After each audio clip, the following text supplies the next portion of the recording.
The LEROY SLAVA podcast. Conversations with entrepreneurs that inspire and experts to admire. Goeiemorgen. Good morning. Hey, Derek. Good morning, Leroy and your viewers. How are you guys doing? Yeah, we're strong. Thank you, boss. Thank you for the opportunity. Thanks, man. I was load shedding. Well, we're huddled here because it's going to come 10 o'clock, eh? Is it? It's 10 now. So you might not be in the area where we're in. Is it? Okay, cool stuff. But thank you for joining me. I think we're going to wait for a few people to log on. Darren, how's it, my brother? Still alive, we're going. Live, healthy and well. Yeah. I haven't seen you at gym lately. Now stop gyms. Oh, you stop gyms now. You said you're doing the boxing now, eh? Yeah, but I've also signed up there at Planet Fitness. Planet Fitness, that side of boxing. Which side do you guys stay? We stay south side. Planet Fitness is that side by Benoni side. No, there's one in Blackburn.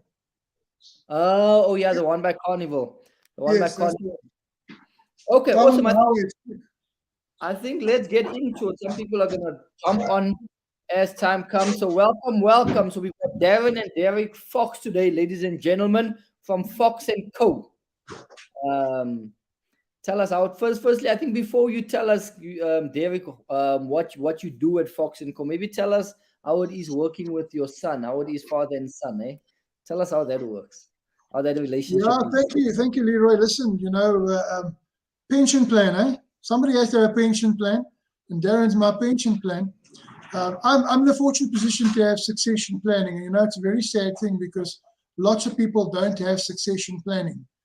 So I've got Darren, and he's decided to come in the business with me, and it's very, very exciting to have your son work with you and to know anything you're building, you can pass on, isn't it? It's nice to be able to pass it on and not have it die or whatever the case may be. But my history in real estate goes right back to about 1988 when I got into the market, 87, 88, somewhere around there. And over the years, we've grown various brands. With the son joining me, we've now moved to Fox & Co. We were always called East Side Properties. And we started out life on my own business in 2000 as the East Side Realty Group. So your name morphs as you grow along. We've also taken on a couple of other brands, one of them being Auction Boys and the other being Succeed Business Brokers. Reason why they are different brands is because they are different industries, aren't they? Auction's different, and so is selling businesses different. So we sell businesses through Succeed Business Brokers. We sell, obviously, property through auctions. And then we do Fox & Co. does the private treaty sales, the normal sales. Okay, that's interesting, Derek. 1988. But maybe let's go to Darren and say, because maybe he has a different experience. How's it working with your father? Look, we work. Just fix this. There we go. We work very similar. Mindsets generally do work the same. It is nice knowing what you're working on is yours to take over in the future. It's not working on somebody else's dream, if I can put it that way. It's not working for another real estate company, which at the end of the day, you're just working for a real estate company. You're working, everything you do is yours. And not everybody has that fortunate position. Yeah, I'm sure it does make it different, even with the effort that you put in, eh? The amount of work you put in, the amount of passion that you have for the business, because you know that it's yours and that you will be taking it forward. If you don't have a dream, you'll work on somebody else's dream, eh? That's true. Now, Derek, you said something interesting. You said 1988. I'm just curious. 1988, and obviously it sounds like everything you do is around property, right? The business, not exactly. The business sales, the auction is auctioning properties, or is it auctioning properties and businesses? When we get businesses to auction, businesses is a different kettle of fish completely. It's not like real estate where everybody advertises a property for sale in real estate. In business, the guy needs to be discreet about his sale. So it doesn't necessarily work on auction because you can't be discreet when you're selling a business on auction. So we don't get many. We sell business assets on auction, desks, chairs, that kind of stuff. We sell house auctions. We sell house items on auction too. You may be familiar with auction hunters and storage hunters and that kind of opportunity, where the guys go to storage containers and they sell whatever's in a storage container. They have a look in and they sell. Our concept is slightly different when it comes to movables. We do room auctions. So we'll come into your house. I've got a whole house of goods to sell. We'll come in and we will auction the room. So what you see in the room is what you buy. So storage hunters, look at the room, you buy the room. So if the room's got a TV, a lounge suite, coffee table, ornaments, whatever, what you see is what you buy. Sold to you, sir. Thank you. Okay, Derek, don't you just want to move the camera so both of you are in? You're a bit cut out there, Derek. Yeah, look, I'm always in the dark. Yeah, let's just put the camera up closer. Yeah, there we go. There we go. Okay, that's interesting. You come into a room, you'll say, okay, here's the TV, here's the couches, whatever it is, and then you make a bid for everything. Say, listen, I want this for 10,000, 20,000, whatever it is. So instead of selling just the couch and the TV, which most guys will take and leave me with the ornaments, I'll let you have the ornaments too. They come in the package deal. So and of course you clear the room out when you go. I'm not left with a knife and a fork and a spoon that I've got to clear up when you've gone, because you're only taking the eyes out of it. It's a huge business. There's a lot of guys who are moving on, and there's a lot of guys who need to be able to empty their houses. They're going overseas, for instance. The crazy thing is the guys are spending fortunes on sending furniture over the water. Yeah. What the hell for? It costs a fortune for a container. You don't think they got lounge suites overseas and TVs overseas that you can buy? Sell the damn stuff here and take your clothes and go. Even your clothes. Climb on a plane. Go with what you got. It's actually better it's cheaper to sell it and rather buy there than to transport it. Absolutely. I mean, we got a colleague who's leaving now. She loves her dog so much. It's costing her 200,000 to take 3 dogs over to Greece. Wow. Yes, 3 dogs. You must really love those dogs, eh? Shame. It's a wrong example. We all love our dogs and we all do the same. But I've heard some crazy numbers when guys take furniture across the water. So you said interesting, David. You said 1988 you started this business. How was business? It's making me feel old already, man. Oh, you need to tell us young guys here. Hey, Darren, how it was if you compare business in 1988 to now. Do a quick comparison. How do you find it when you started in 1988 and now we are in 2022? How many years is that? I was born 1985, so -3, so that's about 34 years ago. You see how much money you've got and how much I've got? That's how the market was. You see. But how are things then compared to now? Let's say in the property space. Leroy, I think we start with the premise there'll always be a real estate market. You know that, eh? There'll always be a guy everybody needs a place to stay. So there'll always be a real estate market. There'll always be those who have and those who got less. So you're always going to have a real estate market. And right throughout time, there's always been a real estate market. What has fluctuated is the interest rates. So what we are seeing in South Africa now is, in 55 odd years, the lowest interest rates for 55 years. That was when it was 7%. It's now 7.5%. Those rates we have never had in South Africa. We've always worked on 12, 14%, somewhere around there. The banks used to give us a wheel to work out what it would cost, what the bond would cost. Because remember, born before computer, no computer those days, eh? No those fancy things, put in a computer and get a result. We used to work it out manually. I got some of those wheels in my desk still. They don't go down as low as 7.5%. How would the wheel work? How would the wheel work? So when they give you a loan, it's a factor based on per thousand, eh? 20 or 12% on 1,000 or 0.2. It's worked out by these smart guys like you, the actuaries. You know, they work out these algorithms they give you. So it's just a wheel. So you say you want to borrow $1 million. We take $1 million divided by 1,000 gives us 100, and we multiply it by that factor. And it then gives us what the bond rate would be. It's exactly what your computer would do for you. We just work it out manually. So it gives us what that guy will be paying monthly on his bond. So that's the tools we used to have. Yes, we had times back then where the property interest rates went up to 25%. Can you imagine paying 25%? Somewhere over 20%? Yeah, it was down the 80s, down the late 80s, 25%. And you can imagine what the guys were doing. They were handing their keys back to the bank and saying, I don't want this anymore, you can have it. Serious? I'm telling you. And as an estate agent back then, try selling a house and telling a guy your interest rate's 25%. Yes. And what? So people were handing back their keys saying, listen, I don't want this house, take it back. Because what? I can't sell it. People can't afford it. But you're saying people still bought, eh? You still had guys buying. You still had guys buying. It's the most amazing thing. You know, in real estate, because people don't see that number you're talking about, they buy and sell a house, and that transaction's all money they don't physically handle. Here's something interesting for you. When you got to pay money out your wallet, when you got to actually physically take that 100 Rand or 200 out and pay for something, it's got a very different feeling to when you swipe your card.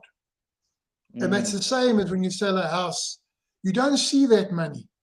It's money which trades between a bank and a lawyer, and all you see is a statement coming through saying you owe so much a month. And of course, the guys trade on that. You know, they trade on the fact that you don't see that money coming through. So when a guy's paying 25% interest, he sees his monthly bond payment. It's all he sees. It's huge. Yeah. And, just have to have the house. Can you afford it? Yes, you can. We didn't have things like Fika. We didn't have things like Poppy. We didn't have things like, reckless lending and that kind of stuff. Yeah. And of course, your bank managers in those days had an allocation to be able to lend money to people.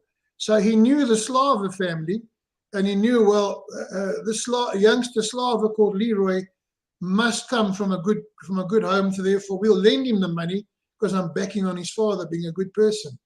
So the actual bank manager took responsibility. Nowadays, you've got things called the Basel III, or whatever the case may be.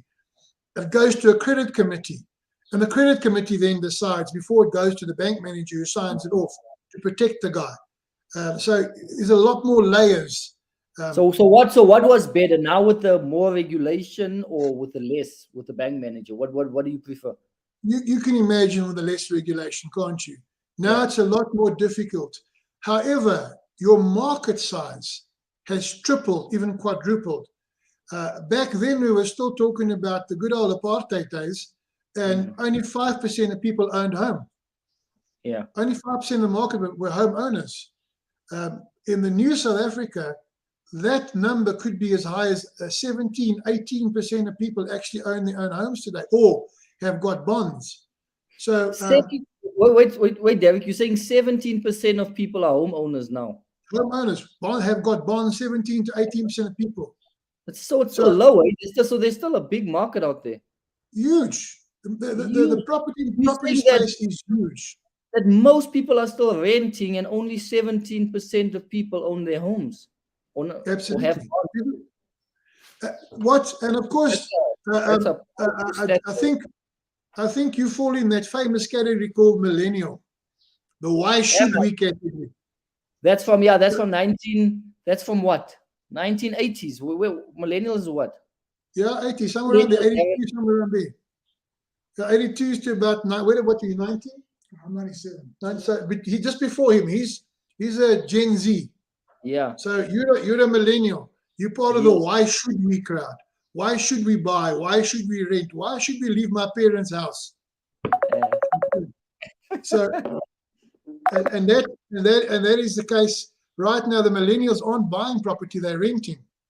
So because they don't see the need to want to own a property. If I may step in here, the reason why millennials are renting is they live the lifestyle called YOLO. You only live once. So they would far rather spend large quantities of money going on overseas trips. Experiences. Experiences, probably a better way to put it.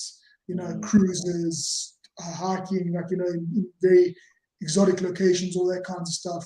So a bond that's paying, let's say on an average house, they're paying out 15, 20K a month on a bond. They're like, no, I'd rather pay 5, 6 grand a month on rents and have that extra 14, 15 grand a month to spend on my next holiday. That's great for investors, because right now there's a massive shortage. So we have tenants for life, eh? No, you got, well, as long as you are right. What's the next generation doing? Darren's generation. The what did you say? What are they? Gen Z. We're the Gen Z generation.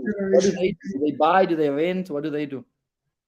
I think my generation is just a wee bit too young still to get that data. So far it's renting, but like I said, we're still in our mid to low 20s. So we haven't really entered the buying of property market yet. Okay. But we have. That's good stuff, guys. Chevrolet, how's it? We got a few comments of Amano. How's it, guys? Guys, if you got any questions, we've got Derek here. We've got Darren from Fox & Co. So any questions around property, any questions around the market, any questions around business, pop it in. And yeah, and they'll share their wisdom here with us today for about 30 odd minutes or so. So any questions, now's your chance. So Derek, the auctions. So now you had Auction Boys, right? That's one of the brands that you had. Auction Boys, which was auctioning properties and auctioning stuff. And then you have your Fox & Co, which does your traditional sales. That's right. What are the differences, and maybe what are the differences and what are the benefits? Is it more beneficial to sell at an auction than to sell it your traditional way, or is it less beneficial to sell at an auction than sell it your normal way that we know through estate agent, OTP, or Property 24? What are the differences and what are the benefits?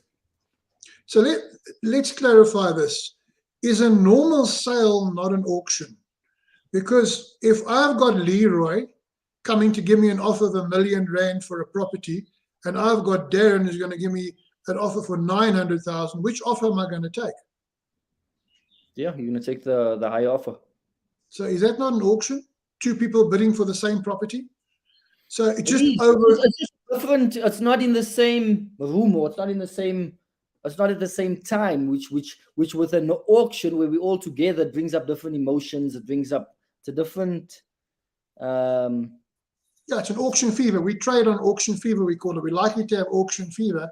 Yeah. Where it's going to, though, now, where the market is moving to, is online auctions, where you don't have that auction fever anymore, where it's you, yourself, your commitment, and your ability to click a button to say, I want to buy a property.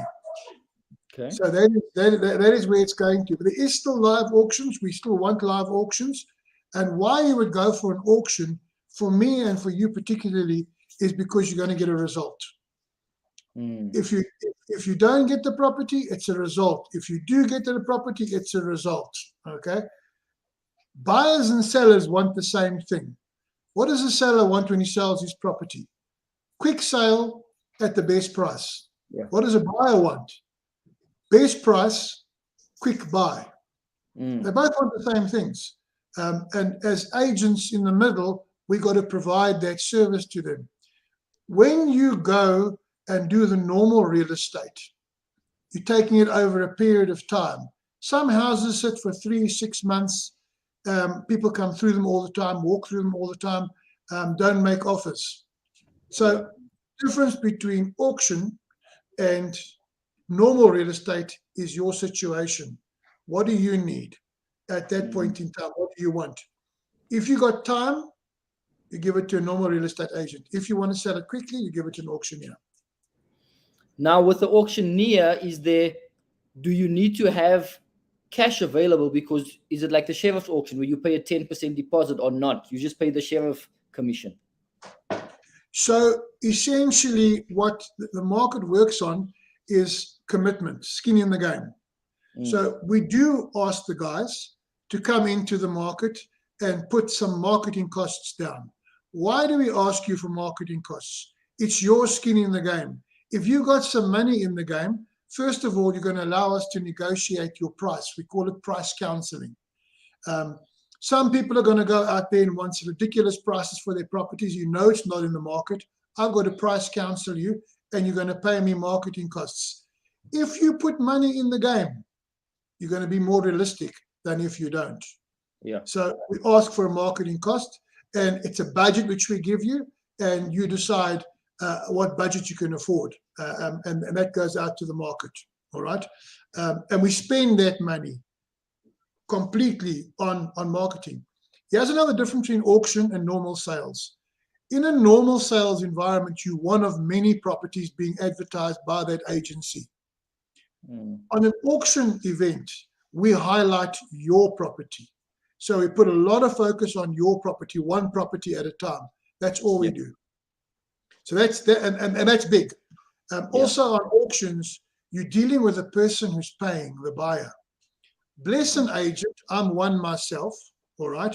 When I walk in to a property, what am I doing when I give the guy a price? I'm expressing an opinion. Whether it's qualified or unqualified, doesn't matter. I'm expressing an opinion because I'm not buying that house. When I'm dealing on an auction and I'm dealing with a buyer, he's the guy paying. So he's not expressing an opinion, he's putting his cash down. Yeah. So when it comes, I don't want to be dealing with people who put offers in to have them declined. That's the normal real estate way. Yeah. That to me just defeats the object of buying and selling property. When I sell on auction, I'm getting a result, and I'm getting the person who's paying the buyer talking directly to the seller. So when it's a live environment, often here's the auctioneer, there's the buyer, there's the seller. Everybody in the room can hear what's being said. No shenanigans, no stuff under the table, hiding offers, bringing offers late. None of that nonsense. Auction gets held, hammer falls, sold to you, Mr. Slava. That's the price you hear. That's the price the seller hears. If we haven't reached the reserve, now remember, your seller puts a reserve price on, which nobody else besides the auctioneer knows. Yeah. Your reserve and my reserve are very different. That's the reason for an auction. You see different value to what I see. That's why I must take it to auction to see what you express. Invariably, an auction will give you market value. So most of these guys, unfortunately in the real estate world, it's one of those industries where when somebody wants to sell, everybody becomes an estate agent because everybody knows the value of their house. You want to move your screen again, eh? We're seeing half of you. Am I leaving? I'm back. Yeah, there you back in. We see you. Okay. So everybody becomes an estate agent.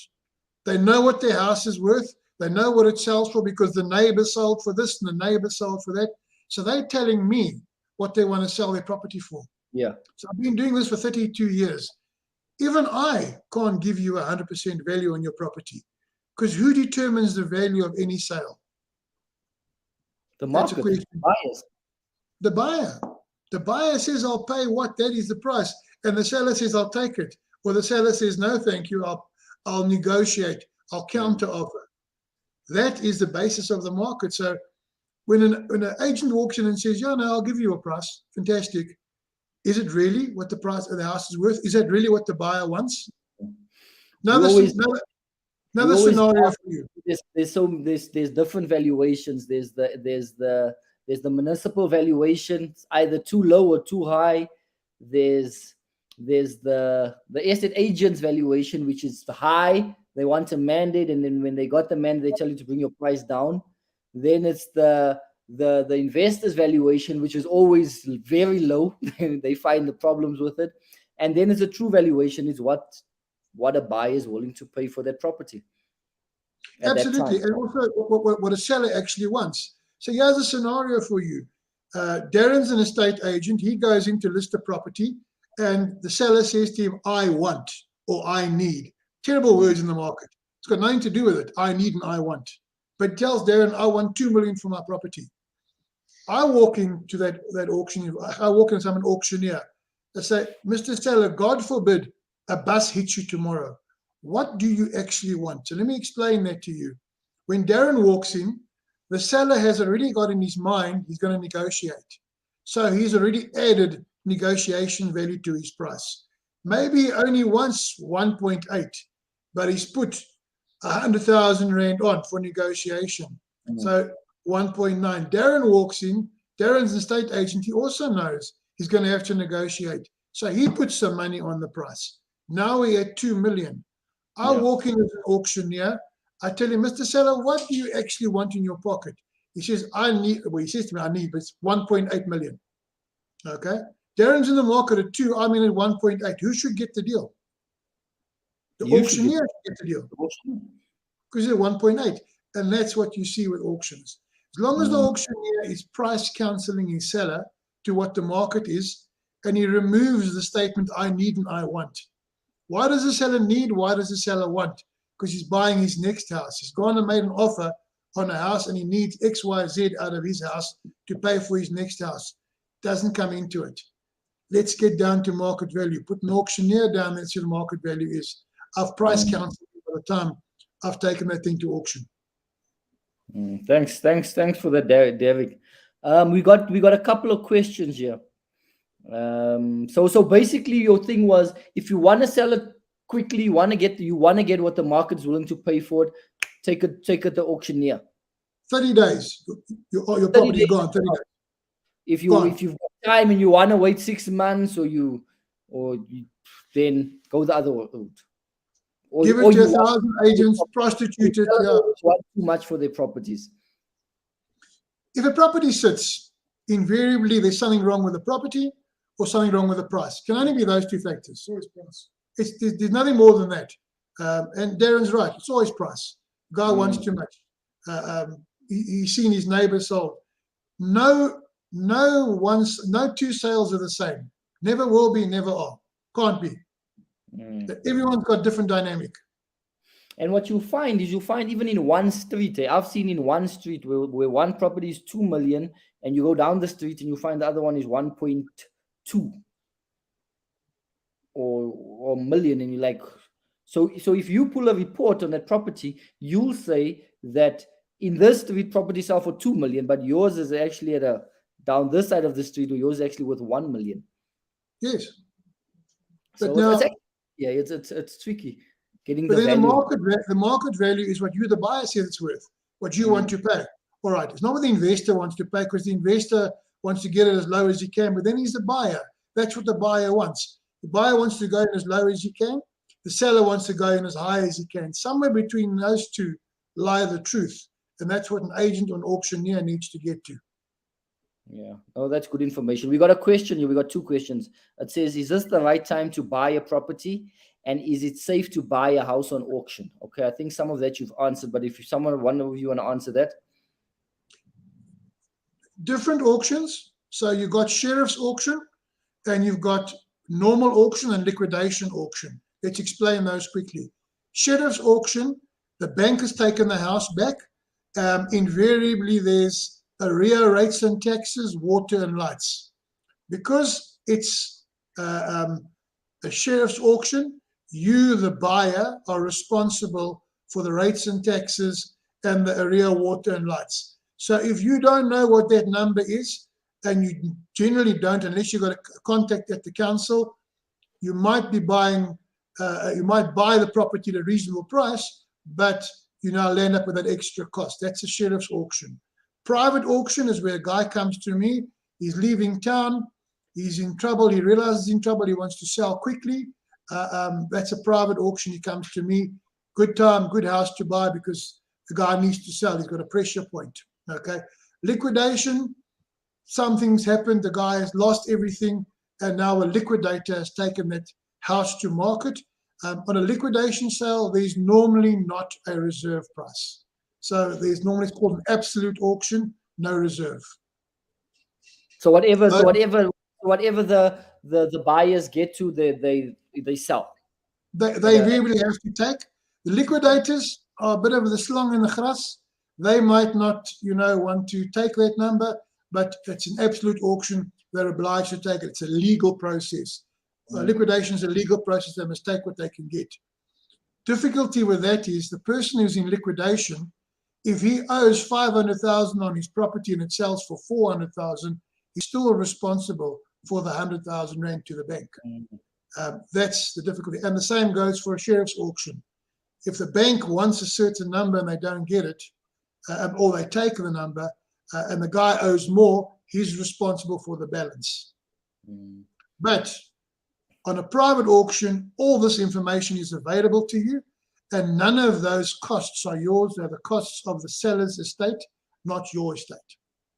So basically, to sum it up, if you're looking to score a deal, like if you're looking to do like a buy, fix and flip or something along those lines, sheriff auctions are a good place to look, but just be warned of, or beware of those additional costs that can come afterwards. If you're looking for a more of a safer deal, but and you're willing to pay a little bit more for it, a private auction would be a better place to look.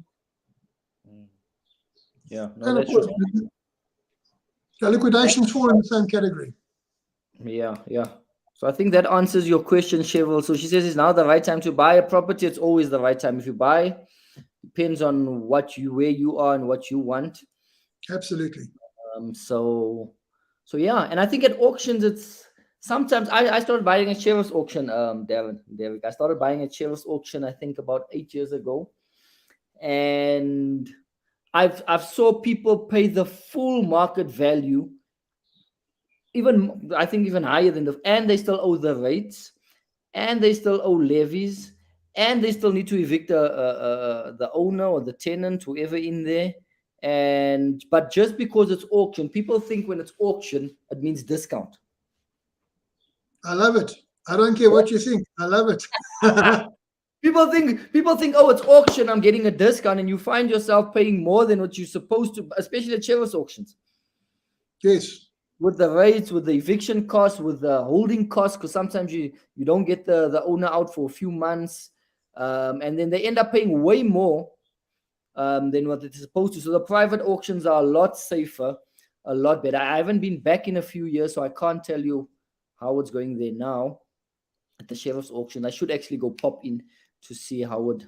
It's very popular now. You see, there's and the banks are scoring because there are lots of guys bidding, and your point is made very well.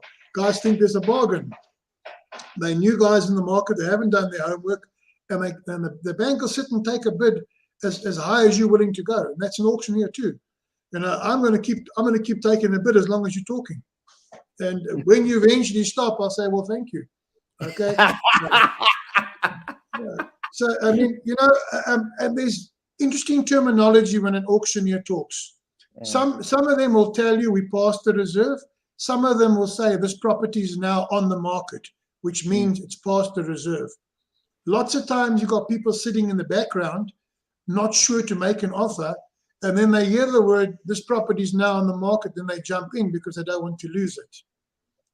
Just a quick story about auctions and why auctions are good. A couple of years ago, two old ladies were selling their property in Camps Bay, one of the last residential properties in Camps Bay. And they called in, I'm going to name drop, I don't want to, but I'm going to name drop. They called in Pam Golding to come and sell the property. Pam Golding valued the property at 4.8 million. The old ducks went and saw a lawyer and said, is this the way to go? And the lawyer said, why don't you take your property to auction? Old ladies were horrified. What are you telling us? Why must we go to auction? He held their hand as the attorney all the way through. Leroy, do you know that property sold for 13.2 million on auction? Yes. Versus 4.8. No, it doesn't always happen. No, let me tell you, that was the last property there, so the demand was high for it. Demand was high, 13.2 million versus 4.8 million. Yes, so I have had people come into the office and offer me 6 million rand cash, take the deal now, gone to auction the next day and got 7.5 million for the same property because somebody else is there. The only place where you're going to get more for the property than you want is on an auction. Because if you as an agent are advertising you want 2 million rand for your house, very, very, very rare or slim chance you're going to get 2 million because somebody's going to come make you an offer. Yet, because you don't know what the seller wants on auction, there's a very good chance you'll go past 2 million and 2.2 and 2.3, where there's a couple of guys in the room wanting their property, vis-a-vis the property in Camps Bay. So, to address the thing where people see auction means deal, whilst I don't want to add to the stereotype, but there are deals to be had on auction, which was a deal that we had a couple of years ago, was a guy out in Edenvale. He had recently gotten a job in Canada, and he had to move. He had to get over to Canada. His house at that time was worth anything 2.5 million any day of the week. Because he was in a rush, he would have taken 1.5. Sure. Because he needed to go. Yeah. So there are deals to be had on How much did he get? We don't know. Unfortunately, the auction timeline was too long for him. He had to leave. But like I said, that house as it stood, without any repairs or maintenance need to be done to it, was worth 2.5 million. Massive house on the circle in I think it's Dunvegan or something like that. On those circles when you go through there, massive house. And Darren says, opportunity was there to buy it for next to nothing. So that's the space we work in. We work in death, divorce, distress. Death being estate sales. Often what happens on an estate, the family are set up when the parents die. They don't want the house, so they sell the house. There's a deal to be had there. What happens when the person dies and is insolvent? We're all going to die. I don't know if some of you think you're going to stay around for longer, but you're all going to die. I was thinking, I was hoping. Look, they'll freeze you and then bring you back and inject you later. But, so there's the deal. What if the guy who's got debts when he dies is now insolvent? The heirs who inherit that property have to pay those debts. Invariably, they'll sell that house to recover, to pay for those debts. So that's the one part, okay? Divorce, question mark. There I've had knives thrown at me. So we'll put a question mark around that one, okay? When it gets to distress, and Darren mentioned the one, which is the guy had time pressure, he had to leave. Lots of time pressures right now. People bring their houses to auction, they will take lower values because they need to move, okay? Yeah. And of course, financial distress. Lots of guys are buying houses now on the 7% mark, and estate agents are very busy. 2-3 years from now, maybe a year from now, because as we've seen, every MPC meeting so far, they've gone up by 25 basis points. So it was 7, it went to 7.25, now it's 7.5. Indications are they're going to go up by 0.25% every time they meet. So that's 4 times this year. They're going to go up. That's 1%. Maybe they're going to go up by 0.5%. So that rate is going back to the 9s and the 10%. If you could just afford a property at 7, there's no way in hell you're going to afford it at 8, 9, or 10%. So now you're underwater and you have to sell that property. That's investors' world. That's buyers' world. Okay, awesome stuff. We got another question here from Romano. Romano says, is it possible to get a good property for less than the market value and without going to the sheriff's auction? Well, remember, Romano, sheriff's auction is where a property has been taken back by the bank, where the person couldn't afford the property. It's now called property in possession, and the bank must take it to auction. It's a legal process, all right? So, yes, you can buy that property there. Unfortunately, you can't see the condition of the property. They won't allow you in, and you don't know what the outstanding rates and taxes and stuff are. On a private auction, as we've explained to you right now, what is that person's pressure point? Is it financial or must he leave town? That information you're going to be able to find out. The auctioneer will know that and say, no, this person needs to sell, or this person is leaving town, needs to go. Then you're going to get that perfect property you're looking for below the market value because the person needs to go. It's all about pressure. Unfortunately, in the estate agency world, you're normally going to get market value or higher because that's what the agents are peddling and can get. So And if you're a seller, again, to labor the point, the only place where you're going to get more for your property is you put it on auction, because nobody knows what your reserve price is, and you can easily pass that reserve price. As an auctioneer, and you give me a reserve price, I'm not stopping at the reserve price. I'm going, as I said, as long as you guys are talking, I'm taking your bids. And I think the nice thing with a private auction, if you don't get the reserve, you just say no and it doesn't sell, and we always sell it. We always sell it, but it's called subject to confirmation. So now the negotiation starts. And remember, Leroy, you've made an offer on a property which we said subject to confirmation.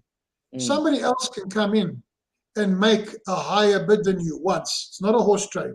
So once one person can come in and say, Leroy, so even if I'm at the auction, and let's say you're the successful bidder, I'm at the auction, you get it for 1 million. I was unsuccessful, but I can come afterwards and say, listen, 1.1. Provided it's sold subject to confirmation. And there's a 7-day confirmation period or a 5-day confirmation period. Anytime during that confirmation period where the seller hasn't accepted, somebody else can come make a bid. But if you are the bidder at the auction, you are allowed to equal that bid. We won't ask you for more. Equal that bid. So in your case, you were at the auction, somebody else got it for 1 million. You said, I'll go 1.1. That buyer can go to 1.1. And he's still the buyer. And you can't now say, okay, I'll go 1.2. We don't reopen the auction. Okay. The buyer will then confirm at that price, or sell at least. Okay. That's interesting, guys. We're learning, eh? We should be learning. This is new for me. Rafilo says, hello, everyone. That's good. Now, let me just put this off. Now, Derek, tell us about, Cheryl says, where do we get info for the private auction? So I think what we'll do at the end is you guys will share all your information, where we get you, your numbers, email addresses, whatever it is. What we can also do is you can WhatsApp it to me and I'll pop everything in the comment section for them. So if you want to get hold of Darren and Derek, get them here. Now you've started a game, and I was playing this game over the weekend with a guy called Barry Mitchell. I don't know if you know him. I know Barry, yes. I attended a course. It's him and the Robert Kiyosaki course. It's called, what's it called? Awakening Your Financial Genius, where it takes you through 10 steps. So Robert does some things on the screen, and then Barry does some of the things. Powerful course, eh? And then we played the game. So after every section, you play the game, because the game actually teaches you those principles that Robert teaches and that Barry teaches. It was quite powerful, eh? And I'm not a game person. And it's the first time playing this, or the second time. I tried it once, and then now I understand. It was powerful, and a lot of people are asking me, "Listen, where do we get this? How can we play this game?" And you actually coming on the right time now, because you started a cash flow. What do you call it? A cash club, where you're going to play these games with a few people. Maybe if you want to tell us more about that, Darren. Yeah, so the Cash Flow Club, as I'm sure everybody who's watching here is familiar with Robert Kiyosaki and cash flow quadrants and all that. What we are doing is we are applying his system to teach people how to take from where they are sitting now. Rat race. Yeah, to get out of the rat race, as it's called, the rat race, which is living from paycheck to paycheck, working a 9 to 5, all that kinds of stuff. Teaching them how to use the money that's at their disposal now to start investing in passive producing assets vis-a-vis property, to make it so that they no longer have to work that 9 to 5. They can get on living off their properties, and they can actually pursue their real passions in life. And if they don't have the money at their disposal now, how do they get it? How can we help them get that money to create that assets and free themselves from what is known as the rat race? So take the cash flow game as it's played. That's life.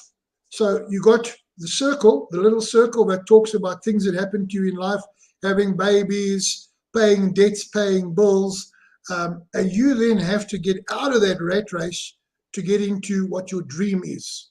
So the game starts with a rat race. You win the rat race. What happens when you win the race? You're still a rat, but you won the rat race. Okay, but you win the rat race, and then you get into your dream. That's life. Life is a game, and everybody wants to level up in life. And leveling up means you improving yourself. So life is a game. How you playing your game is how well your tool shows you your money. Money is a tool. That's all money is. And because you're playing the game of life well, you've now got a lot of money. So let's start playing the cash flow game. Let's show you how to move from where you are right now to where you no longer have to rely on your daily, your month-to-month, or your month-to-month paycheck.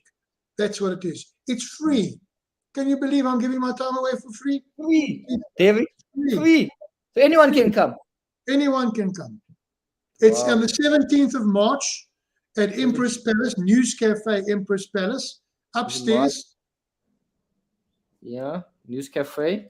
Empress Palace. And it follows pretty much a similar line to what Barry was doing. You know, there is a quick lesson, and then there's playing the game. But you know, Leroy, there's a thing in life called the cone of learning.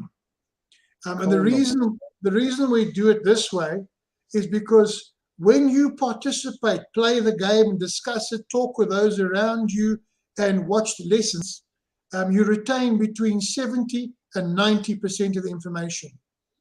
If, as we're talking to you right now, we just talk to you, you might retain 30% of what you hear now because you're not engaged fully with all your senses. That's why we play the game, and it's fun. You're meeting people in a similar situation. The nice thing about people like that is they are wanting to get ahead in life. So move away from your friends who drag you down and moving to those people who actually want to go places. And that's the association you want to make.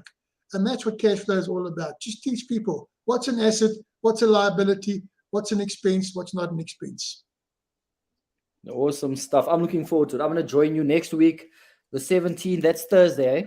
That's Thursday, yeah.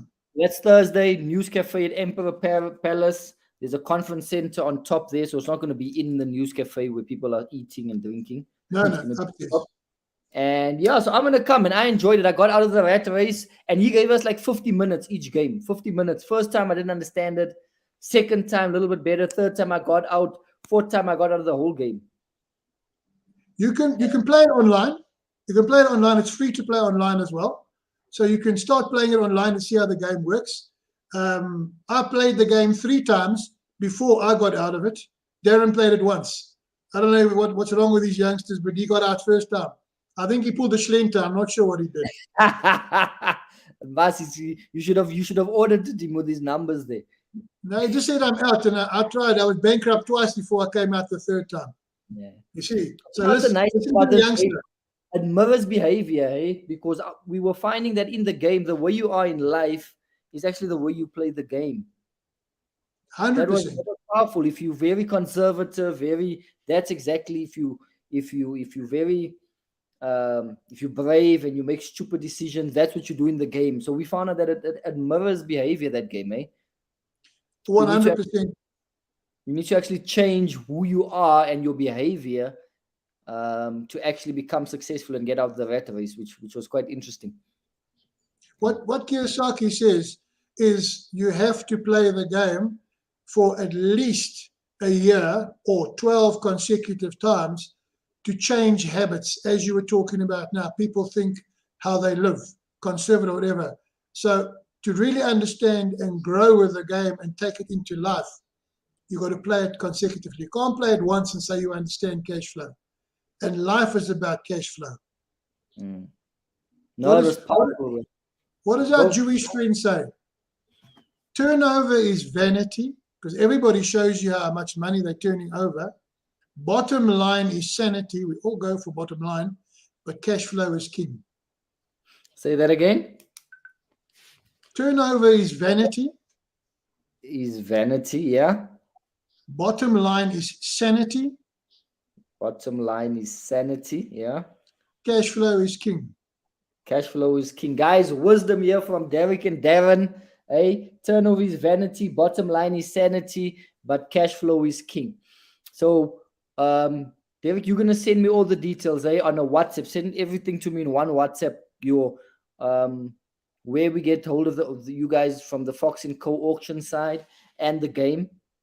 I'm just gonna copy and paste it and put it into the comment section. What I'm also gonna do is I'm gonna put some clips out and put it out there, and then yeah, man. So where people can contact and where so they can come next week, and also guys that want to get involved in the property side and the auctions as well. So thanks for joining us. A lot of wisdom, a lot of nuggets. We appreciate your time. Thank you so much. And yeah, I think let's get in the cash flow game, eh? Sorry, thank you for your time. Really appreciate. Just one disclosure, if we can. Our website's going to come down from today. We have a website designer on board now, and he's going to redo the entire website for us. So it's going to be down for about a week, but then the exciting stuff will be back. So, but the information we send you through will be how you can reach us, but you're not going to reach us for about a week because it's all coming down. Okay, awesome stuff. So I've also got a website coming up soon. I'm also working on another website here, my personal website. So I'll be sharing that with you in the next few weeks once it's up. So that's good stuff. So thanks for sharing, Darren. Thanks, Derek. I think you guys shared good information here. And yeah, so whoever wants to get a hold of them, you'll find everything in the comment section. Their website will be up in about a week or two. So once that's up, maybe share the website as well, so they at least know what it is, eh? Sure. So even though they can't go on now, they can go on in, because this is going to go on to, this is live on YouTube and on Facebook right now. So we're obviously building a community. This is your community. And if you're prepared to share your community with us, we will obviously then be able to send them constant updates of what auctions are coming up, when the auctions are coming up, information on auctions. We can keep them updated as to what's going on. Or through you, doesn't matter. No, that's fine. Share the details that they can. And if there's something that in the future that you want me to share, then we'll jump back on for a quick one and say, listen, this is what's happening. This is what's new. This is where we are. This is the opportunities. Because as I said, why I created this, Derek and Darren, was firstly to educate, right? To inspire and to share opportunities. So if whoever comes on here has an opportunity, and I might not be involved in all of them, but whatever it is, then they can get involved in it. Here's a little advertisement, if I can. I'm picking up 2 units this afternoon, both with tenants in nice complexes. It'll be going on auction in about a month's time, or start going on auction. So for those investors looking, where are they? One is in Comet Oaks, complex in Comet Oaks, with a tenant in place. Tenants paying 5K a month. And the other one is in Villa Tamarisk in Comet. Nice complex, 12 units, clinker brick complex, top floor unit. And there the tenant's paying 6,500 a month. Okay, nice. There you have it, guys. Opportunities already coming out. So they're going to share their details, put in the comment section. And guys, you want to connect with Darren and Derek. If there's anything you want to know on the East Rand, if there's a person, a company, a business, a property, get hold of these guys. They know that whatever I want to know in Boksburg, this is say, hey, Darren, Derek, what's happening here? This is what I'm thinking. And he knows everyone, knows every property, knows what's coming, knows what's going away, knows the politicians, everyone. I just don't bribe them, okay? I don't bribe the politicians. In case, let's keep it clear, okay? Because I was doubting. I was thinking, why is he so connected here? It's brown envelopes. That's why Postnet's got them all brown envelopes. I bought them all. So yeah, guys. So thanks for joining us. And then yeah, man, I'll see you next week at the cash flow game then. Lovely. Guys, just let us know you're coming. When we send you the WhatsApp details, let us know you're coming. So we're prepared for you. But Leroy, thank you for the opportunity, and thanks to your listeners and your viewers. Fantastic. Thanks, guys. Awesome. Cheers, guys. Have a good day. Arrivederci. And remember, guys, subscribe to the YouTube channel, share the video, like it, right? As I said, my website is coming up soon, and then I'll share the website details as well. but make sure you subscribe to the YouTube channel. There's other videos on as well, right? There's other videos on as well. There's about 30 odd videos that you can watch there, from Bitcoin to property to guys doing online stuff to entrepreneurs, doctors, whatever it is. So make sure you subscribe, then you can go and watch all those videos at your own time. Okay, awesome, guys. God bless. See you next week. All the best.